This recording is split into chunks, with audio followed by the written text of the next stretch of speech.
Welcome back. This is Modern Ronin Media. My name's Tommy, and this is the channel where we talk about film for the people who love the art of filmmaking.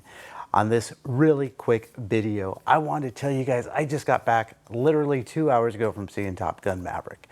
And I just want to touch on my thoughts and opinions on the movie in general, with no spoilers, not going to really get into the plot, but also the aerial cinematography and the cinematography in general. I think the movie itself was extremely good from a storytelling point of view. It really did kind of jump back into Maverick's life. What is it, like 25, 35 years later? I'm not going to try to do the math in my head real quick and figure all that out. But it really did pick up. The cinematography was pretty amazing. We'll come back to that in a second. But overall, the movie was great. I do think I kind of got shortchanged a little bit. I got it in my head, hey, I'm going to go see it in IMAX, which is what I did do. I went and saw it in IMAX. And talking to a buddy on the way back about it, didn't realize IMAX is typically only a 6-channel sound system. So I felt throughout the movie on some of the jet flyby scenes that you would expect would just shake the building and roar, was a little bit muted. And I think that was not anything to do with the sound design or the soundtrack of the movie, that it was the fact I was seeing it in an IMAX versus, say, something like a Dolby Atmos theater where it probably would have been a really richer sound. But seeing the amazing aerial cinematography that they did on IMAX was incredible. Just this humongous screen right in front of you, sat just center right by a few seats and back up a little bit. It was great. The cinematography, as you've all seen, and I would love to put some cutscenes in here from the movie, from the trailer. I don't want the gods of YouTube to lose their crap and be all, you can't use that fair, and I don't know enough about the fair use argument, so we're not going to cut anything in. If you guys want to see what I'm talking about, go check out the trailer. I think there's like a 12-minute trailer where it's the actual movie trailer, then the behind the scenes, how they got these aerial shots with the, I think they're Sony Venices with IMAX quality sensors. So you're getting the big 65mm feel of the IMAX stacked on the back seat of these F-18s. And they're in that documentary. I think that there's a separate one that was put out where they talk about how the actors were trained, because every scene, as far as you can tell, and as far as they said, every scene where you see an actor in behind canopy, so they're in the plane, it's actually them in the backseat of either an F-18, F, or E. I believe it was the E or Fs, or the two-seaters. And my God, the quality of the camera work for all of the aerial stuff was just unbelievable. It was completely immersive. There were a couple scenes where they were doing some aerobatics, and you kind of, in some ways, you kind of lose yourself in that, and you really do feel like you're in the cockpit, which I think is what they were trying to get, especially all those shots where you're looking at the actor's face in the background of all the scene behind the canopy. The way that they had to teach the actors how to operate the actual system itself and kind of get an on-the-fly being, I don't know what you would call it, the aerial unit DPs, because they were the ones turning the cameras on and off and acting to them, and also trying to remember, you have the lighting issue that we talk about here. Light is the key to making these scenes look great, and they were able to nail it. I don't know how much post-grading went in, but I'm assuming a bunch. They probably shot these all in some sort of Sony log format and just graded the hell out of them, but they looked so clean. What really surprised me about the movie in terms of cinematography was how well they matched certain scenes. We'll take, without giving anything away about the plot, if you've seen Top Gun, the original, in the first what is it, like 3 or 4 minutes opening sequence, flight deck of a carrier, all the guys doing this and the salutes and all that. They, in the opening scene to the movie, they kind of redo that with the F-18s, the F-35s, which are what we in the Navy are using now. Remember, my background prior to getting into this world, it was being a Navy corpsman, so I knew a lot about naval life, and they really got it feeling just like the original movie. Same color palette, same tones.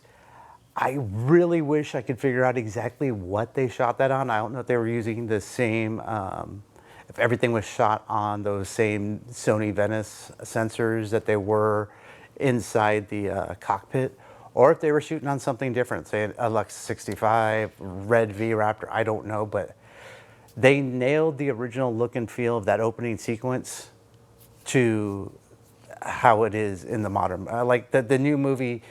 If you had never seen Top Gun before and someone took a minute of the opening sequence in this movie and intercut it with a minute of the opening sequence of the original movie, except for some of the dated things like the F-14s no longer exist versus the F-18s, the look and feel of the entire sequence would be almost indistinguishable. And in an alternate universe where there are F-18s and F-15 or F-18s, F-14s, and F-35s on the same flight deck, you could almost intercut it. And from a look and feel standpoint, it just rocked. Some of the city scenes in the trailer, there's Maverick going down the driving down the flight line with the F-18 taking off. Again, it looked almost identical, and it evoked the same emotions as the original movie when Tom Cruise was racing down the flight line at Miramar and the F-14 took off. Some beach scenes that were done that were very, very reminiscent back to the volleyball scene in the original movie, keeping with the same color palettes, keeping with the same look and feel and the high energy. Now, I'm not an audio guy. Like I said, the IMAX really, I think, may have cut my experience a little down on how the whole vibe of the sound design went. But from what I did hear in it, soundtrack-wise, being the music, what I could tell from the sound design, the environmental sounds, the sounds of the jet engines, and when they're in the fighter jets and they're doing things with the yoke and the throttle that you would never really hear in real life from pilots I've talked to. It's pretty deafening inside. So if you remember in the first Top Gun when Maverick's flying and he goes, "I'm going to slam on the brakes and fly right by," and you hear the you would never really hear that. But again, the sound design really mimicked the original in terms of the effects that they did. It was just, it lived up to every aspect of what I thought it would be. I do highly recommend to go see it in the best quality. Talking to my buddy Scott from Scott Balcom, go check out his channel.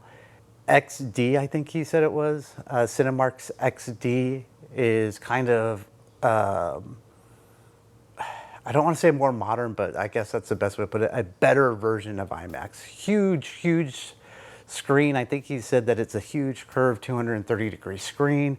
It has an amazing sound system. So I would say don't waste your time with the IMAX. Go see it in something with a great sound system and a great screen.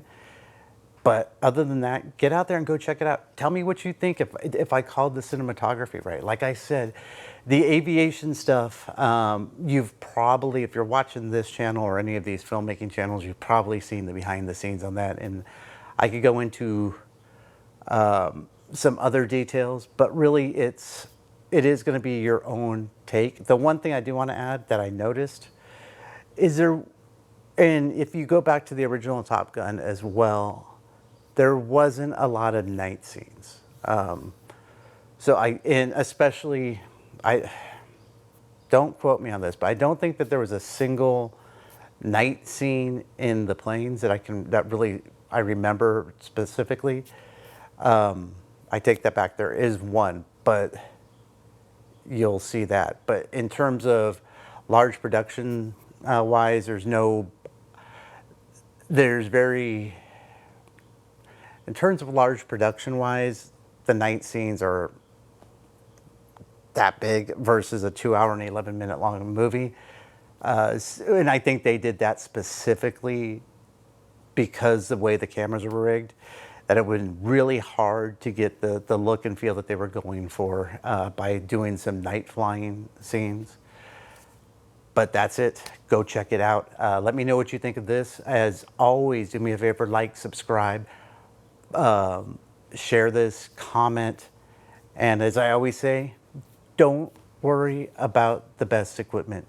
Use the equipment that's right for you and get out there and make amazing things.